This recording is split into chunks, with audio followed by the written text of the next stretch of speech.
구원받은 백성, 하나님의 백성 되게 하셨으니 이 또한 은혜 아닙니까? 모든 것이 그 은혜를 알고 보니까 모든 것이 다 은혜구나 하는 것을 고백하면서 살아가는 사람들, 이 사람들이 성도인 줄 믿습니다. 하나님 말씀 보겠습니다. 하나님 말씀은 사도행전 2장 37절부터 47절까지 말씀입니다. 다 찾으신 줄 알고 오늘 이 아침 우리에게 주시는 하나님의 말씀입니다. 저와 같이 함께 한 목소리로 합독해 올리도록 하겠습니다.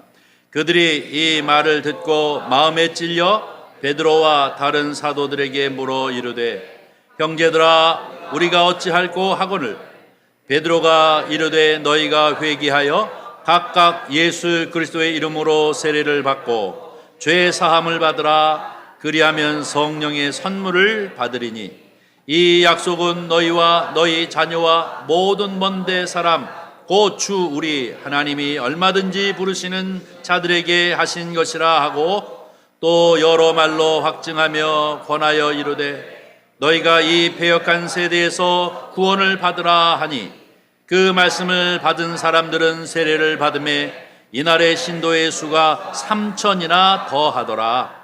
그들이 사도의 가르침을 받아 서로 교제하고 떡을 떼며 오로지 기도하기를 힘쓰니라. 사람마다 두려워하는데 사도들로 말미암아 기사와 표적이 많이 나타나니 믿는 사람이 다 함께 있어 모든 물건을 서로 통용하고 또 재산과 소유를 팔아 각 사람의 필요를 따라 나누어 주며 날마다 마음을 같이하여 성전에 모이기를 힘쓰고 집에서 떡을 떼며 기쁨과 순전한 마음으로 음식을 먹고 하나님을 찬미하며 또 온 백성에게 칭송을 받으니 주께서 두려워 날마다 더하시니라. 아멘. 우리가 함께 읽은 본문 말씀을 가지고 은혜를 나눌 제목은 저를 한번 따라해 주세요. 최초의 교회. 한 번 더 하겠습니다. 최초의 교회. 네.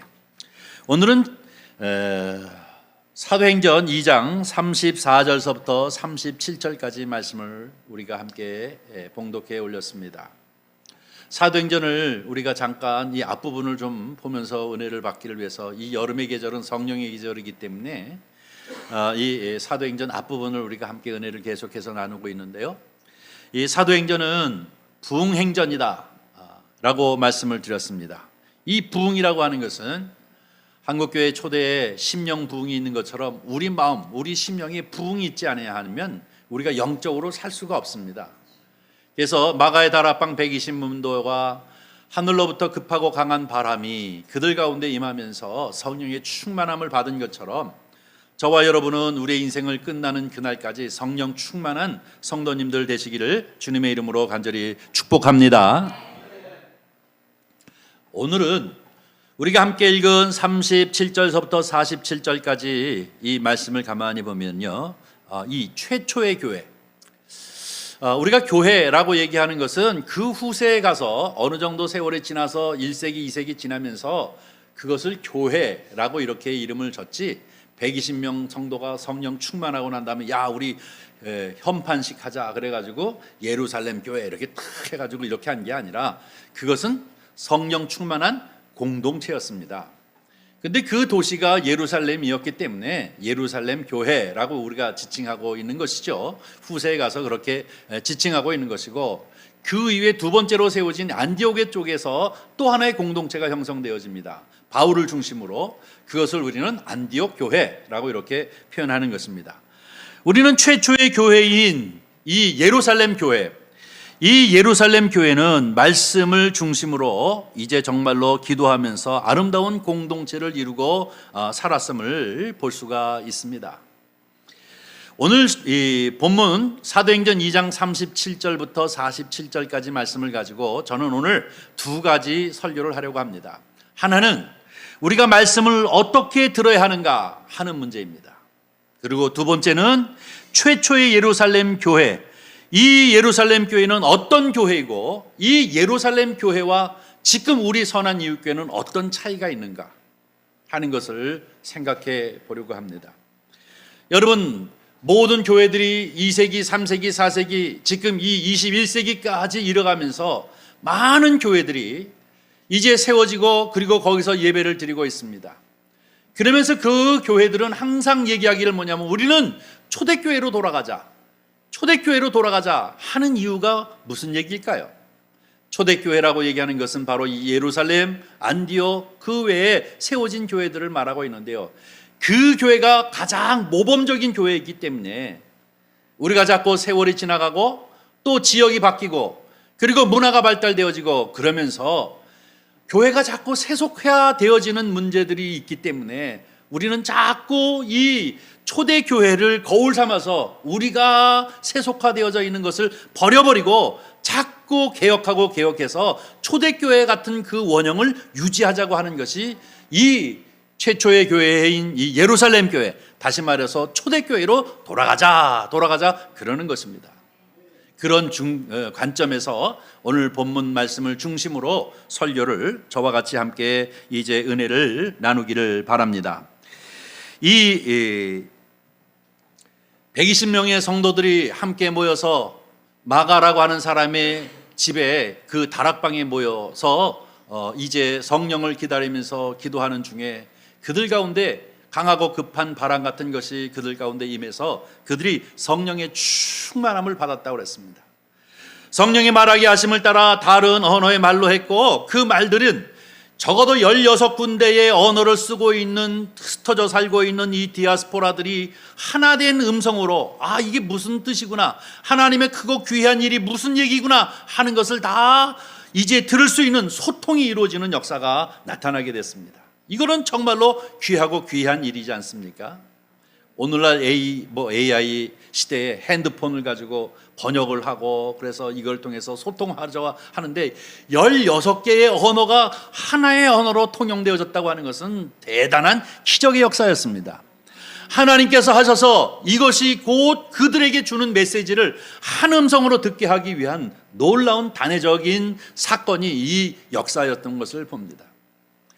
이 성령의 은혜를 충만하게 받은 사도 베드로는 그 120문도들이 모여서 하나님 앞에 감사하며 열광적으로 찬양하고 기도하는 것들을 그 주변의 사람들이 시끄러운 소리를 듣고 와서 야 저들이 세술에 취했다라고 얘기할 때에 베드로는 그 바깥으로 나와서 하나님의 메시지를 전합니다.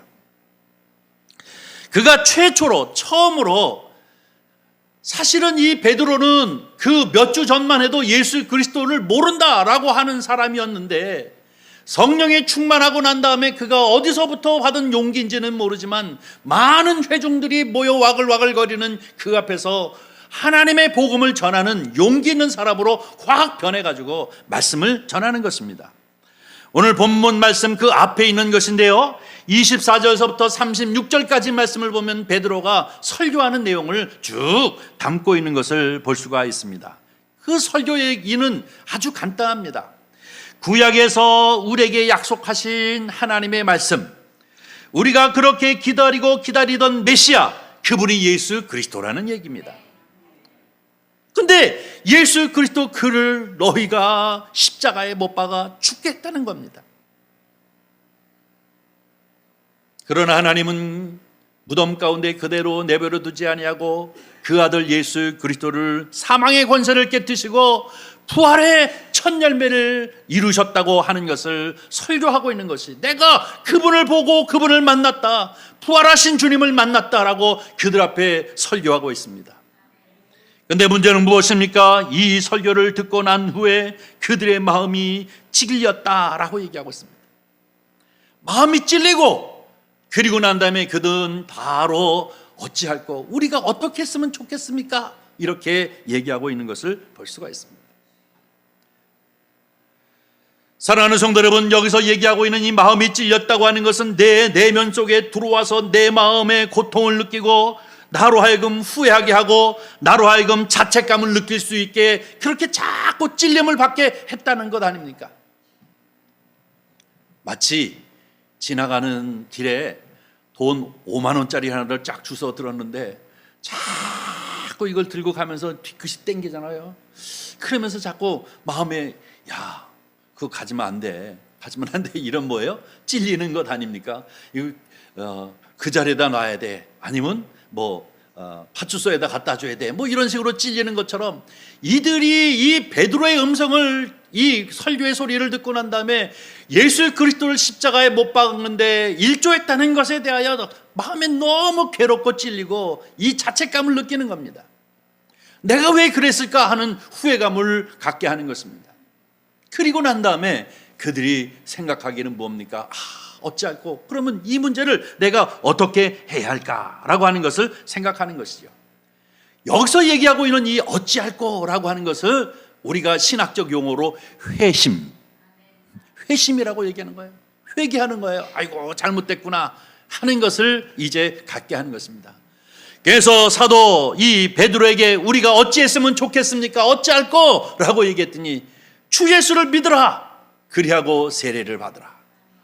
그리하면 성령의 선물이 너에게 주어지리라 라고 오늘 본문 말씀에 얘기하고 있습니다. 사랑하는 성도 여러분, 여러분은 하나님의 말씀인 이 설교의 말씀을 듣고 때로는 찔리는 마음이 있지 않습니까? 때로는 우리로 하여금 후회되어지는 그런 말씀, 나는 어떻게 했으면 좋겠을까?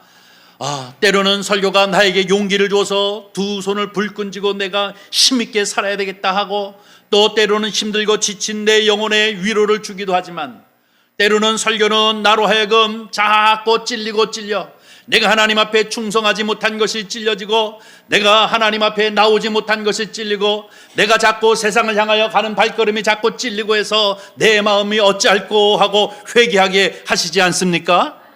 이것이 바로 하나님의 말씀의 역사인 줄 믿습니다. 성경은 얘기하기를, 우리가 알고 있는 히브리서 4장 12절에 보니까 하나님의 말씀의 역사가 어떻게 되어지는지를 우리에게 꼭 집어서 말씀하고 있는 것을 볼 수가 있습니다. 히브리서 4장 12절 보면 하나님의 말씀은 살아있고 활력이 있어 좌우의 날선 어떤 검보다 예리하여 혼과 영과 및 관절과 골수를 찍어 쪼개기까지 하며 또 마음의 생각과 뜻을 판단하나니. 할렐루야. 이것이 하나님의 말씀입니다. 하나님의 말씀은 살았고 운동력 있다고, 이 말씀 자체가 살았고 운동력이 있는 것이 하나님의 말씀인 줄 믿습니다. 이것은 마치 좌우로 양날 것보다도 더 예리해서 우리의 혼과 영과 관절과 골수를 찔러 쪼개기까지 한다라고 얘기하고 있습니다. 눈에 보이지 아니하는 것들이잖아요. 영과 혼을 여러분 눈으로 봤습니까? 관절과 골수는 우리가 메스로 찢어야만 볼 수 있는 것이죠. 몸쪽 깊이 들어앉아 있는 것인데 이것을 어떻게 우리가 눈으로 볼 수 있습니까? 눈으로 볼 수 있는 없는 그러한 것들을 이제 하나님의 말씀이 우리 가운데 들어와서 우리를 회복시키시기도 하시고, 우리를 치유하기도 하시고, 우리로 하여금 돌이켜 어찌할꼬 하고 회개케 하시기도 한다는 말씀입니다. 내가 한 주간을 살면서 하나님 앞에 불충성한 것, 내가 하나님 앞에 하나님 주여 주여 주여 하면서 사실은 입으로 주여 주여 하지만 내 삶은 하나님이 주가 아니고 내가 주인이 되어졌던 삶이 있었던 것들을 돌이키도록 하는 것이 하나님의 말씀인 줄 믿습니다. 이것이 오늘 하나님의 말씀은 살았고 활력 있고 운동력 있고 날선 검보다 더 예리해서 저와 여러분의 영과 혼과 관절과 골수를 찍어 우리의 마음과 생각을 온전하게 판단할 수 있도록 역사하게 하는 것이 하나님의 말씀인 줄 믿습니다. 그래서 교회는 말씀이 풍성해야 돼요. 그래야 심령이 살아요. 그래야 성령의 충만함의 역사가 나타나게 되어지는 줄 믿습니다.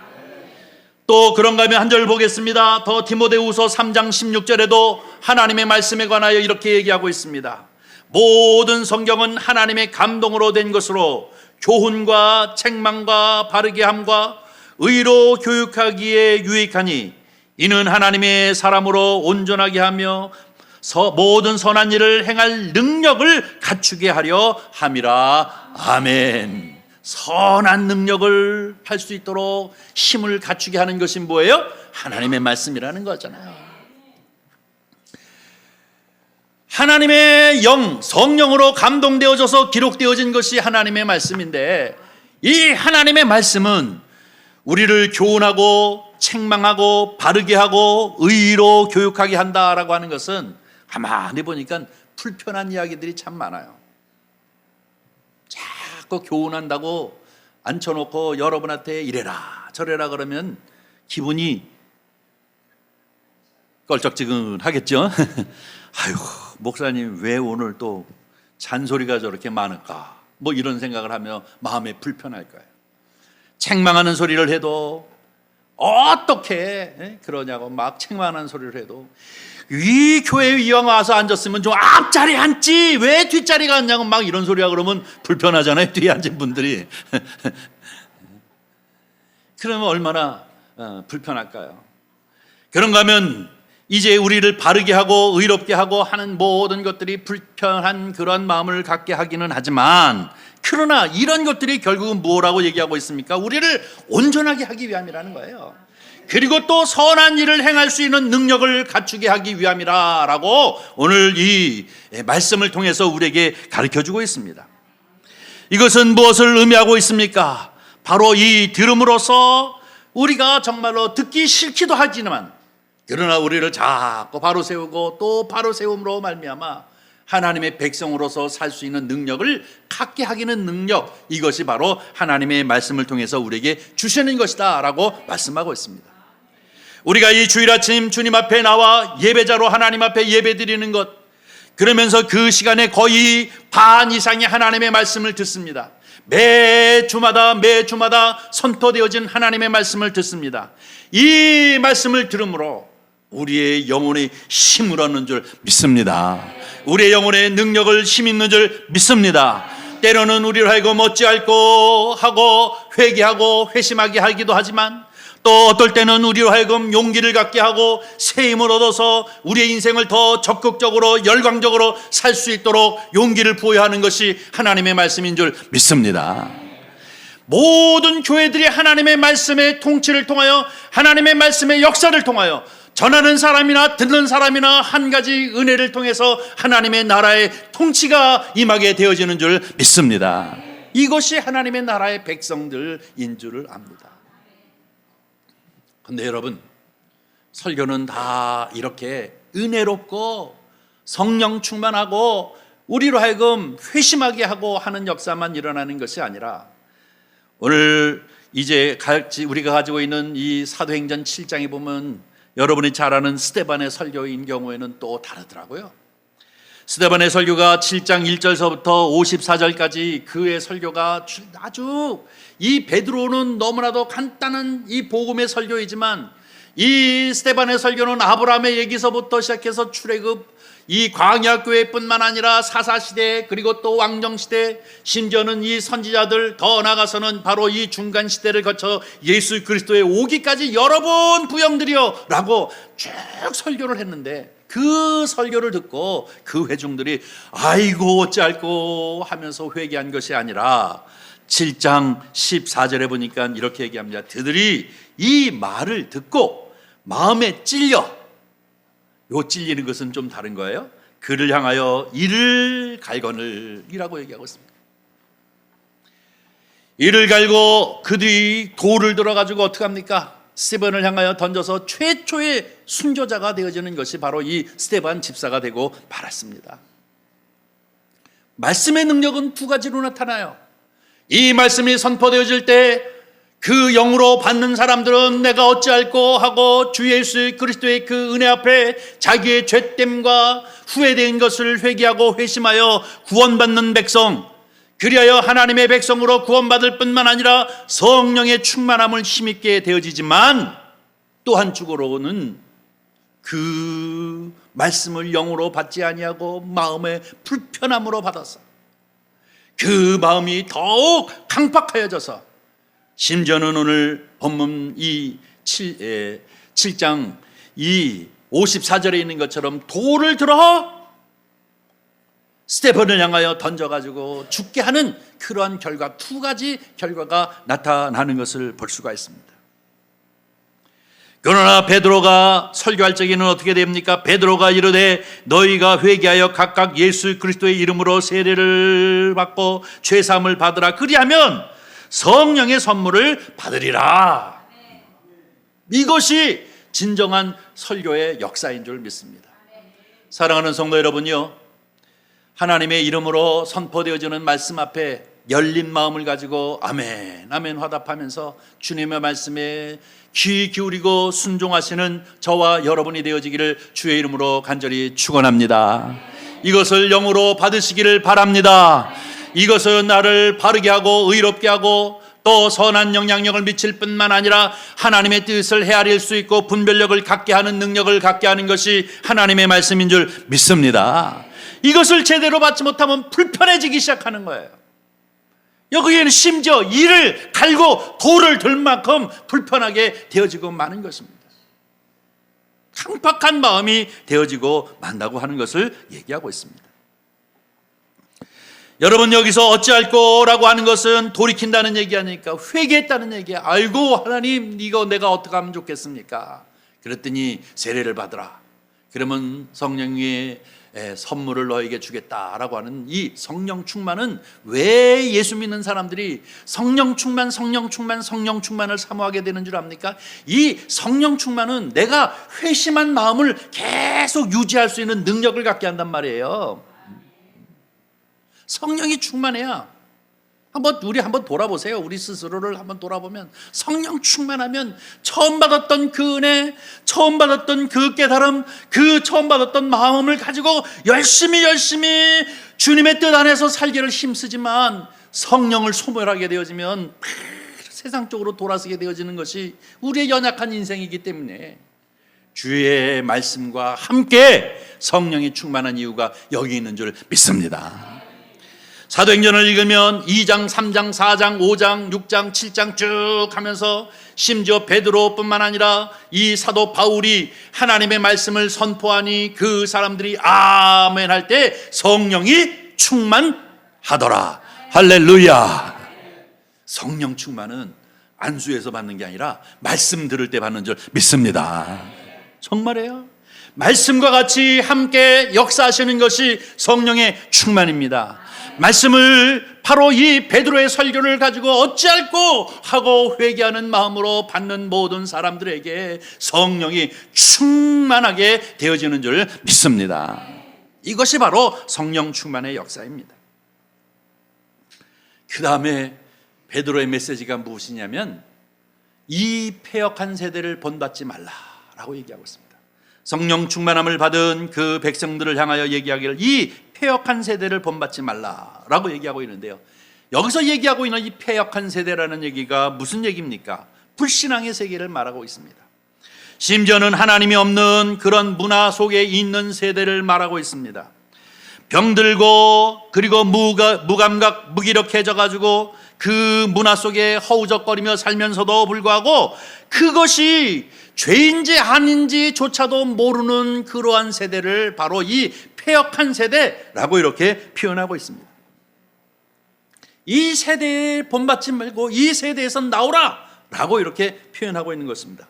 성령의 충만함을 받은 사람들은 바로 이 패역한 세대에서 구원함을 받아야 될 줄 믿습니다. 사도 바울은 로마서 12장 2절에 이 말씀을 뭐라고 얘기하고 있느냐면 너희는 이 세대를 본받지 말고 오직 마음을 새롭게 함으로 변화를 받아 하나님의 선하시고 기뻐하시고 온전하신 뜻이 무엇인지를 분별하도록 하라. 이 패역한 세대라고 얘기하는 것과 사도 바울이 얘기하고 있는 이 세대를 본받지 말고는 똑같은 세대를 말하고 있습니다. 그러면 1세기의 세대만을 말하는 것이 아니라 저와 여러분이 살고 있는 이 세대도 한번 들여다보면 패역한 세대입니다. 우리가 살고 있는 이 세대가 정말로 패역한 세대인데 이 패역한 세대에서 구원함을 받으라 라고 이렇게 말씀하고 있는 것입니다. 우리가 살고 있는 이 세대는 상당히 하나님이 없는 물질 문화에 빠져 있는 세대를 말하고 있습니다.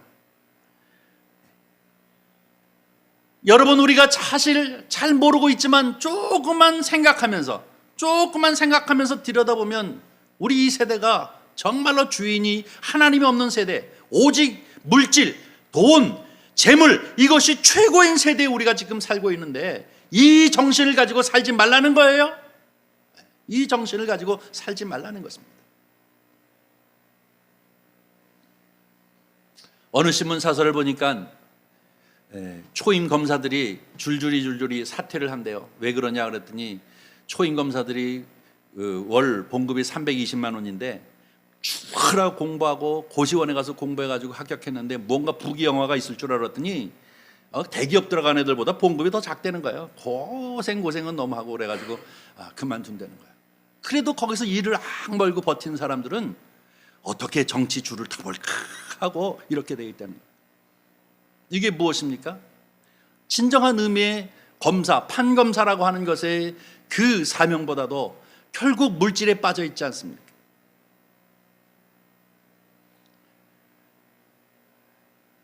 사실 따지고 보면 의사들이 가운을 벗어버리고 나가는 것도 이게 문제가 있습니다. 물질주의에 빠진 것 아닙니까? 심지어는 저 지방의 이 의원 같은 경우에는 의사가 전혀 없어가지고 그 과에 의사가 없어서 비인기 과에 의사가 없어서 1년 6억씩 주겠다고 해도 가는 사람이 없을 정도로 그들이 처음 학창시절에 그들이 글을 공부했을 적에는 뭡니까? 나는 생명을 살리기 위해서 여기에 뛰어들었다라고 하는 그러한 사명을 가지고 이제 입학을 했겠지만 인생살이를 살아가면서 점점 세상 세파에 물들어가면서 물질주의에 빠져가지고 그것보다도 더 낫고 더 좋은, 더 편한 물질을 더 많이 받을 수 있는 곳을 향해 자꾸 치닫기 때문에 이 세대가 정말로 엉망진창이 되어져 버리고 많지 않습니까? 바로 이 세대를 본받지 말라. 오늘날 하나님의 말씀이 선포되는 강단에서 주시는 말씀이 뭐냐면 초대교회와 똑같이 동일하게 예수 그리스도를 믿는 믿음의 사람들에게 끊임없이 선포되어지는 말씀이 이 세대를 본받지 말라는 거예요. 하나님이 없는 세대, 돈이 주인이 된 세대, 이 세대를 본받지 말고 거기서 나오라는 거예요. 구원함을 받으라는 얘기는 나오라는 것 아닙니까?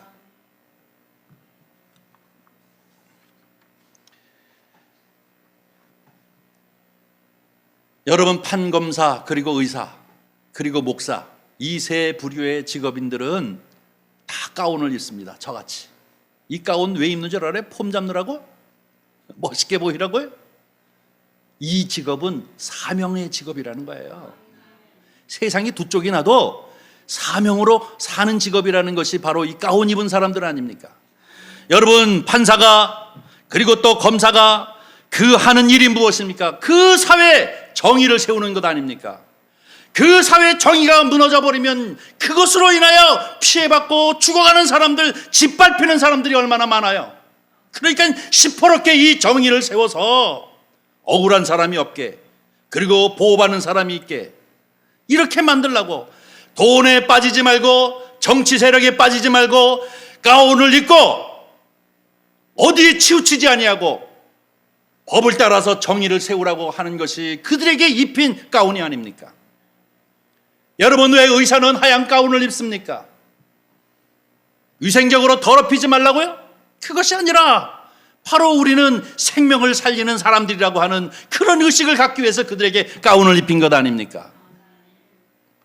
돈을 얼마 받고 못 받고가 아니라 어느 것이 더 인기이고 언제는 치과가 더 좋고 언제는 성형외과가 더 좋고 그래서 이리 우 저리 우 몰리는 것이 아니라 내 전공이 무엇이냐, 그 자리를 지킴으로 인해서 생명 살리는 일에 헌신하라고, 그 사명을 가지라고 그들에게 가운을 입힌 것이 바로 이 의사의 흰색 가운 아니겠습니까?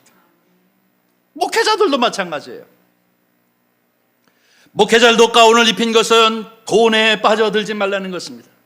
어느 교회 가면 사례금이 더 많고 어느 교회 가면 더 편하고, 그것이 아니라 오직 영혼 살리는 것, 죽어가는 영혼을 살리는 것에 너희는 그 영혼을 살리는 것이 사명이라고 우리에게 입힌 것이 바로 가운이고, 이것은 곧 우리의 사명으로 산다라고 하는 것을 선언하는 것 아니겠습니까? 이것이 바로 가운, 사명자의 삶인 것입니다. 그런데 이 세대를 본받지 말라는 이 세대는 신학을 공부하고 4년 그리고 또 신학원 3년 그래가지고 7년 동안 공부하고 목사 안수를 받으면서 나올 때 부르는 찬송이 뭔 줄 압니까? 부름받아 나선 이 몸이에요. 부름받아 나선 이 몸 어디든 가오리라. 아골이나 빈들이나 어디든 가겠습니다. 영원 구하는 것이라고 하면 아프리카가 됐던 몽골이 됐던 아니 북한이 됐던 아니 저 오지가 되어졌던 어디든 가겠다라고 선언하는 것이 바로 이 사명자의 삶입니다. 그래서 그들에게 가운을 입히고 안수하고 하는 이유가 여기 있는 것 아닙니까? 그런데 요즘은 자꾸 세속화되어져서 부름받아 나선 이 몸 서울과 경기 이외에는 안 가겠습니다. 뭐 이렇게 된다면 이 문제가 되지 않습니까? 그렇다면 이게 문제예요. 가운 벗어버려야 돼요. 사명이 아니잖아요. 이것이 무엇입니까? 세대를 본받지 아니하고 사명으로 사는 것이 세대를 본받지 아니하고 사명으로 사는 것이 하나님의 백성의 삶입니다. 성령 충만함을 받은 사람들의 삶입니다. 이것은 목사뿐만이 아니라 저와 여러분은 사명자입니다. 이 세상을 향하여 하나님께서 나에게 허락하여 주신 그 사명으로 가지는 사람들이기 때문에 세대를 본받지 말고 하나님이 기뻐하시는 뜻이 무엇인지 하나님이 온전하게 생각하시는 뜻이 무엇인지를 그것을 분별하여 그 뜻대로 살으라 라고 하시는 것이 우리를 향하여 주시는 하나님의 말씀인 줄 믿습니다. 이 말씀이 뇌마되어지고 은혜가 되어져서 주여 나는 하나님 백성으로서 살겠습니다 하고 선언하며 구별된 모임들이 무엇이냐? 바로 교회인 줄 믿습니다. 이들을 예루살렘 교회, 최초의 교회라고 얘기하는 것이에요. 그들의 오늘도 바로 이 사도 베드로의 설교를 듣고 3,000명의 사람들이 회개하고 어찌할까요? 그들이 세례를 받고 성령의 충만함을 받아 바로 이 공동체에 함께 참여하게 되어지는데 그 수가 3,000명을 더하더라 라고 표현하고 있습니다. 나중에 이곳을 바로 교회라고 이렇게 얘기합니다. 여러분, 이제 오늘은 두 번째로 교회에 관한 이야기를 하려고 합니다. 이 모임이 바로 교회예요. 최초의 교회, 처음 교회, 혹 예루살렘 교회입니다. 이 교회를 우리는 헬라어로 에클레시아라고 얘기하는데 이 에클레시아라고 하는 뜻이 뭡니까? 세상으로부터 건져냄을 받았다, 부르심을 입었다라고 하는 의미가 교회, 에클레시아입니다. 믿습니까? 여러분, 그런 긍지가 있습니까? 여러분, 세상에서 이제 불러냄을 받아서 우리가 모여있는 하나님의 뜻 안에서만 하나님의 통치를 받고 하나님의 나라를 경험하며 살아가는 주의 백성입니다 라고 선언하는 그러한 긍지가 있습니까? 이게 있어야 하는 거예요, 교회는. 그래서 그 최초의 교회인 예루살렘 교회의 특성을 쭉 얘기하고 있는 것이 40절서부터 47절까지의 말씀인데요, 저는 세 가지로만 추리려고 합니다. 첫 번째가 뭡니까? 사도들의 가르침을 받아 라고 얘기하고 있습니다. 사도들이 무엇을 가르쳤겠을까요? 인문학 강의를 했을까요? 더 수준 높은 도덕 강연을 했을까요? 아니에요. 역사, 문화, 철학 이런 것들을 가르친 것이 아니라 수준 높은 강의나 강론을 한 것이 아니라 그들은 바로 주 예수 그리스도의 십자가에 달려 죽으신 이유와 그분의 부활하신 이유와 그리고 또 그분이 우리에게 어떻게 말씀하셨는가 하는 이 복음의 말씀을 우리에게 가르쳐 주신 줄 믿습니다. 이 말씀을 그들은 이제 사도의 가르침을 받았다라고 얘기해요. 교회는 가장 중요한 것이 말씀의 가르침을 받아야 될 줄 믿습니다. 덮어놓고 믿으면 이 믿음이 아니에요. 이거 교회에 출석하는 교인이지 진리가 뭔지를 모르는데요. 창세기, 출애굽기, 레위기, 민수기, 신명기 쭉 구약으로부터 시작해서 신약, 더 나가서 요한계시록까지 그 말씀이 어떤 의미를 가지고 우리에게 주시는 말씀인지에 관하여서 이 사도들의 가르침에 대하여 그들이 배우고 그 진리 안에 같이 함께 공감하면서 그 은혜를 붙잡고 살아가는 것이 교회 공동체 성도들의 모습인 줄 믿습니다. 정말 정신 차리고 하나님의 말씀을 듣고 또 할 수만 있으면 이 성경을 공부하고 그리고 이 말씀을 묵상하며 살아가는 사람들이 바로 예루살렘 교회 공동체의 가장 큰 특성입니다. 오늘날도 교회가 하나님의 말씀에 강력해야 합니다. 저에게는 성령 중심, 교제 중심, 성령 중심의 교회입니다 라고 주보에 써져 있잖아요. 하나님의 말씀이 없이는 우리의 믿음이 없습니다. 그리고 또 이제 이 성령의 충만함을, 말씀을 통해서 충만함을 힘입어야 될 줄 믿습니다. 또 두 번째로 이 예루살렘 교회의 특징이 무엇이냐면 서로 교제하고 떡을 떼고 그리고 오르지 기도하기에 힘썼다라고 표현하고 있습니다. 이것을 한마디로 우리는 교제라고 얘기하고 있는데요, 이 교제라고 하는 것은 피차 간의 돌봄입니다. 성도가 성도 간에 먼저 우리끼리 하려는 얘기가 아니라 먼저 교인들끼리 바로 이 세대를 본받지 아니하고 거기서부터 불러내심을 입은 하나님의 백성들끼리 서로 돌봄과 기도를 중심으로, 오르지 기도하며 하면 기도를 중심으로 서로 떡을 뗀다는 것이 무엇입니까? 음식을 나누기도 하고 또 삶을 나누기도 하면서 하나된 교제가 있어야 되니까, 돌봄이 있어야 됨을 말하고 있습니다. 교인이 100날, 1000날, 10년, 20년 교회 나와도 주일날 얼굴만 반짝반짝 보이고 그저 어디 사는지 뭐 어떻게 사는지 직업이 뭔지 모른다면 그거 이미 교인 아닙니다. 왜 서로 공동체가 되어지는 이유가 왜 있을까요? 그것은 무엇이냐면 이 패역한 세대를 향하여 돌아가지 않는 방법은 성도의 교제인 줄 믿습니다. 성도의 교제가 있어야 세상을 향하지 않죠. 동창회도 없고 또 동네 모임도 없고 이번 주에는 아무 모임도 없으니까 이제 오늘 이번 주는 교회 좀 가야 되겠네. 이게 교회가 아니란 말입니다.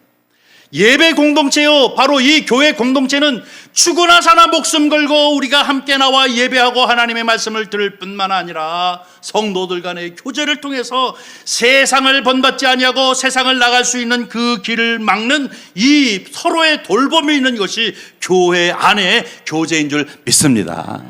성도의 교제가 이만큼 중요한 것이 초대 교회의 예루살렘 교회의 두 번째 특성입니다. 세 번째 특성은 무엇일까요? 세 번째 특성은 그들이 필요를 따라 서로 자기의 재산을 팔아 나누었다라고 얘기하고 있는데요, 이 말씀에 관해서는 공산주의가 여기서 나왔느니 뭐느니 뭐 이런 얘기 저런 얘기 많이 할 수 있지만, 아니면 지금의 뭐 이스라엘의 기프츠가 여기서 나왔느니 뭐 이런 얘기도 할 수 있겠지만, 오늘은 아주 간단하게 정리해서 이 얘기는 무엇이냐면, 내가 저 패역한 세대에 같이 합류해서 살 적에는 돈이 주인이었는데 거기서 구원함을 받아 교회 안에 공동체에 들어오면서부터 내가 돈이 주인이 아니라 주님이 주인이라는 거예요. 그러면 재물은 무엇이냐? 하나님이 나에게 맡겨주신 것이니 이것을 바로 청지기적 자세를 가지고 써야 되겠다라고 결단하는 것이 교회 공동체 이 성도들의 삶의 모습인 줄 믿습니다. 그들이 서로 통용하고 필요를 따라 나누고 주었다라고 하는 것은 무엇이냐면 바로 내가 청직이구나.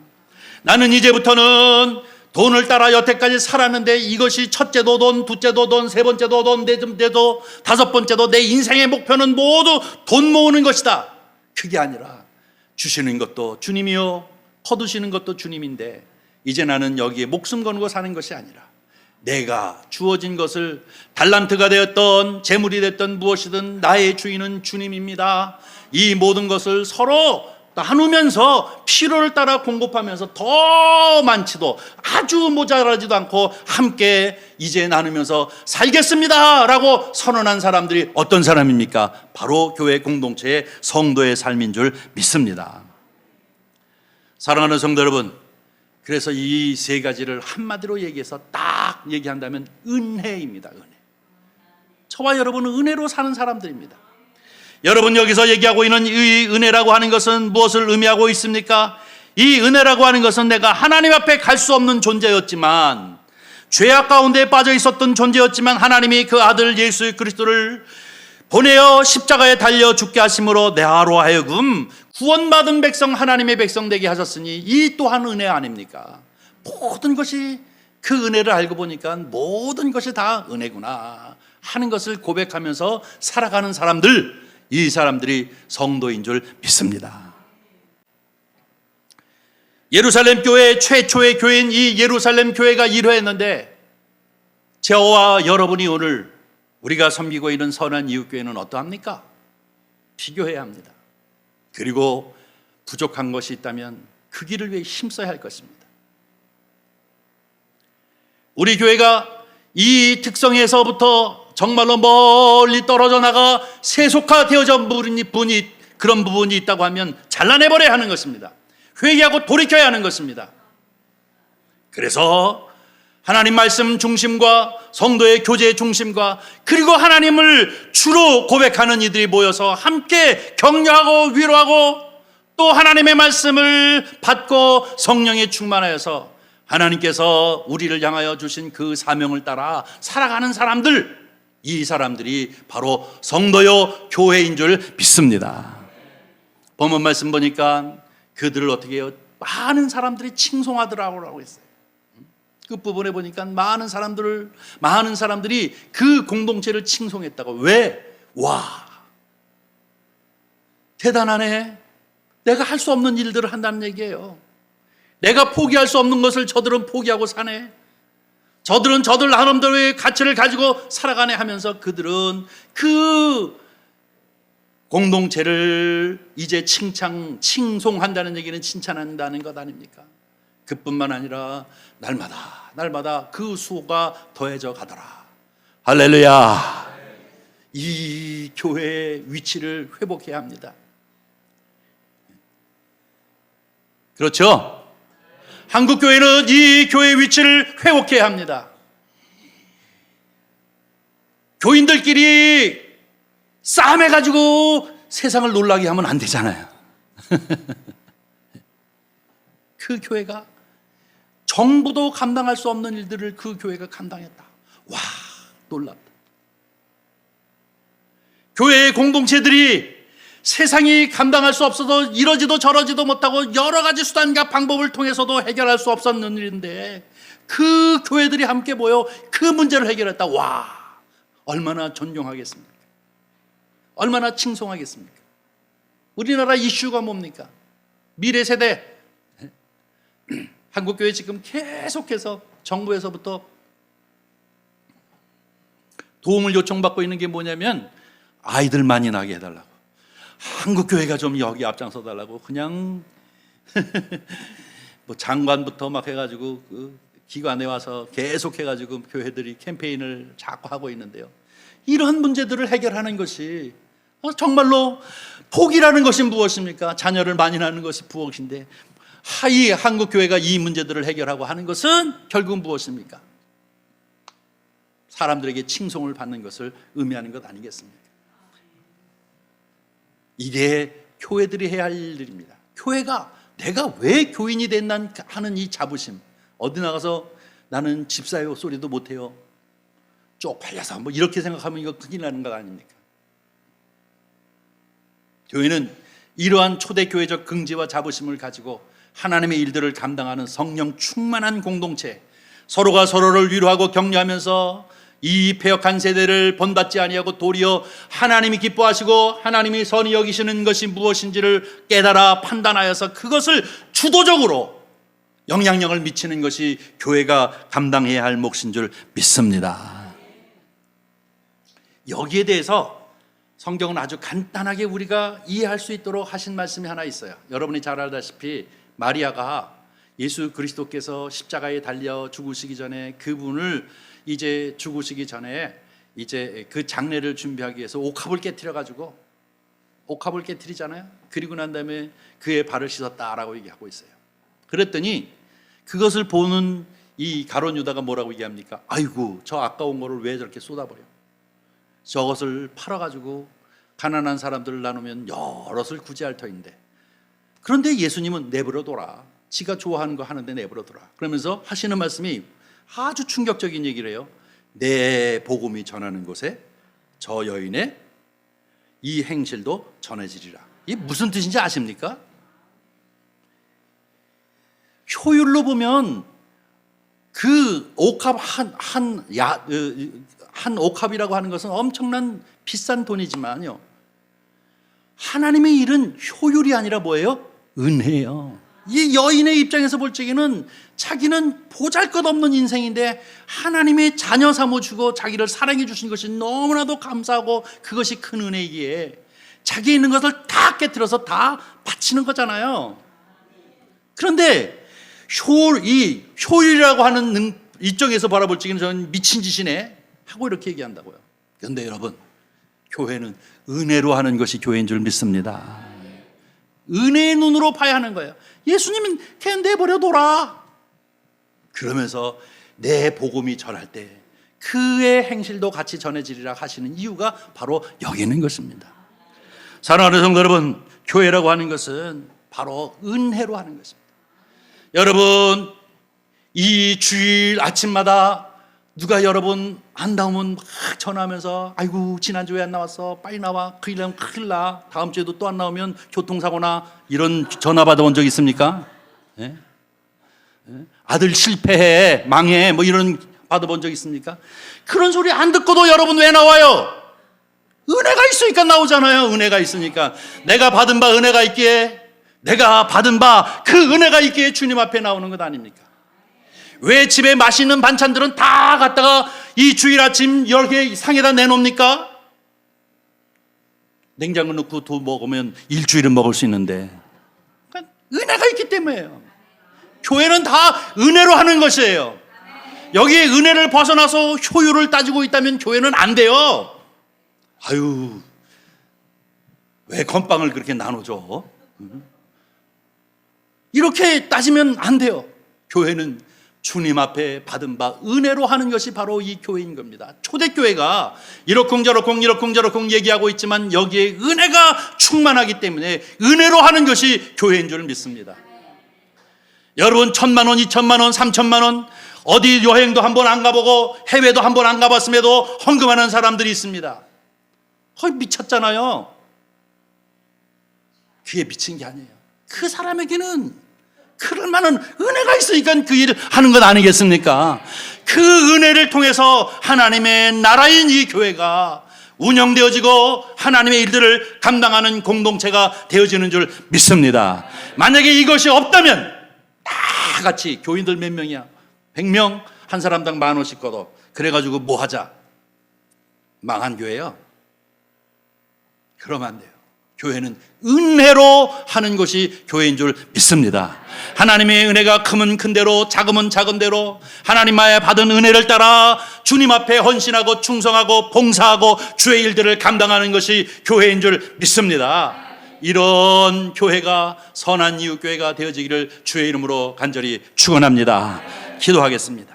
자비로우신 아버지 하나님, 주님의 은혜와 사랑을 진심으로 감사합니다. 오늘 이 아침에도 우리를 향하여 귀하고 귀한 말씀을 허락하셨사오니 아버지 하나님, 언제나 우리 스스로를 돌아보게 하여 주시옵시고 교회의 구성원으로서 하나님의 말씀을 귀히 여기며 받을 뿐만 아니라 성령과 은혜가 충만하게 하여 주시옵시고 선한 아름다운 교제를 나누며 주의 일들을 감당할 수 있는 저희들 되게 하여 주시옵소서.